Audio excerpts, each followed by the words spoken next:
Everyone is making these, but I want to be the first one to hop onto the train before I hear anyone else's. This is my election prediction. All right.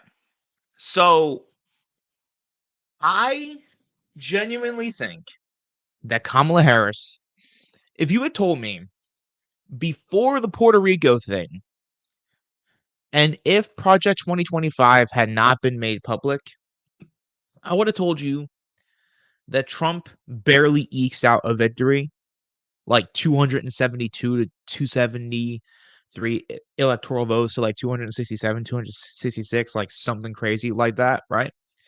But few things happened, okay? First of all, Kamala Harris became the nominee for the Democrats, all right? Two, Project 2025 became the forefront of Kamala Harris's campaign, and it really exposed um, Trump's biggest, uh, like, the thing that was like so huge was like it became the front and center of Trump's campaign, or of like the big elephant, no pun intended there, but the big elephant in the room was like, hey, yo, like Trump's planning to like strip women of all their rights and like, disable people of all of their rights. Like, no, we don't like that. We don't want that. So that happened. Then the debate happened. All right. And, I'm not the biggest Kamala Harris stan. I'm not, but she made the case that Trump could not make. Trump was rambling on. Trump looks like the old man. Trump looks like the old man in this race because he is the old man. When he was running against Biden, that was a gravy train, because Trump could have been like, well, I'm more mentally competent than him. He doesn't have the strength to continue for another 4 years. But Kamala Harris is almost 20 years younger than Donald Trump, right? And listen, I'm not judging. I'm fat too, but Trump is fat. He's old, okay? And his brain is just going. His brain is going, all right? But at the same time, he will have absolute loyalists around him who who will not stop him from doing what he wants to do with Project 2025. So with all that stuff being said, and JD Vance is a terrible running mate who has so much stuff in his closet. Like, the Trump campaign did not vet him very well. So there was like a brief, like Kamala's honeymoon phase kind of ended around like the end of September, the start of like October. Um, but she's been blitzing, like doing her work as vice president, but then like campaigning just relentlessly in swing states. There was a period for like a good like 3 weeks that Trump did not have a campaign rally, which was shocking. I mean, now granted, he did get shot, so you kind of can't blame him. But like, you're running for president, B. Like, you have to campaign. Like, bro is just in New Mexico. That's not a swing state. That's not a swing state. So another thing that has been happening is that there has been evidence of poll herding this time round. And what poll herding is that these pollsters are too afraid to say what their actual data is, so they make up these numbers. Because like, the MAGA people are paying these polling companies to make it that Trump is up. There is no fucking way. I'm sorry. There's no way Trump's up 10 in Michigan, 10 in Wisconsin, and 12 in Pennsylvania. That is not happening. That is not happening. If you told me that that was Alabama or like Arkansas, okay, fine. I could completely understand that. So polling has been, I think personally, way off this entire cycle. This entire cycle, it has been way off. All right. And also, the media wants it to be a close race because that gets them money, that nets them views, and that, gets clicks, or that gets watches on their show. So I say all this to say that I was convinced Kamala was going to win like 270 to 279 electoral votes and barely win. But a gold star, a gold standard poll came out of Iowa that showed Kamala Harris ahead by 3. Iowa. That has to mean something because the Trump campaign won Iowa in 2020 by 9 points. They're down by 3. Even if they somehow win, it's gonna be by 1 or 2 points. The shift against Donald Trump is wild. So what this Iowa poll proved to me is that Kamala Harris is doing a lot better than the polls are saying. And I think she gets 332 electoral votes. That's just me because I think she wins Georgia. I think she wins North Carolina. She wins Iowa. She wins Pennsylvania. She wins Wisconsin. She wins Michigan.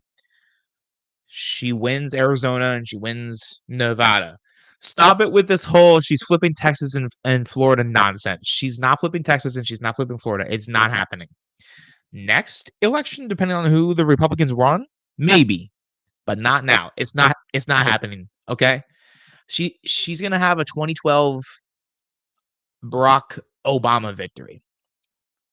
There is a caveat that Republicans in the swing states have been trying to get people taken off of the voter rolls so that less people vote. Thankfully, the Supreme Court has been shooting that down. So yeah, I got Kamala at 335, a comfortable victory. I actually do think that's what's going to happen. Knock on wood, that happens. And I think that another big part of it is that Jill Stein has fallen off of the map, and her and the third parties are doing this weird thing where they're a unity ticket, but they're running on separate tickets, and it's just going to muddy the whole third party wave. And while Chase Oliver seems like a nice guy, he's not making any noise. So my prediction is Kamala Harris 335. Or hold on, let's check the 270 to win map because I need to make sure that my numbers are accurate here. All right. So Pennsylvania, Michigan, Wisconsin, North Carolina, Georgia, Iowa, Nevada. What does that give her? Okay, I was off. It's 325, not 335. Now just if she flips, just for shits and giggles, if she flips Ohio, Florida, and Texas, she would get 412. That's not happening. That's not happening. But just for those of you out there who are really high on hopium, I think that, and shout out to my man. I've been friends with this, Republican dude for years. Stephen Hall, great guy. Me and him have a lot of discussions. Him and I think, based off my prediction here, agree that election night's probably going to be a blowout either way. Either Trump is going to win big or Kamala is going to win big. And I think that the momentum is with Kamala only because of the Puerto Rico stuff. Trump saying the enemy within stuff, more stuff coming out about Project 2025. I think that the momentum is solely with Kamala Harris, and she's not Hillary Clinton. That's something that you all have to remember. The populace of the American public is not against a woman being president. It's just that Hillary Clinton was so uniquely disliked that people felt like they couldn't trust her. Kamala Harris kind of gives off this middle class working person vibe. She's not that, but that's what she gives off. And I think that another thing too women are voting in high numbers. And there are people personally that I know, men and women, who have never voted, who are voting. They have never voted, and they're voting for Kamala Harris.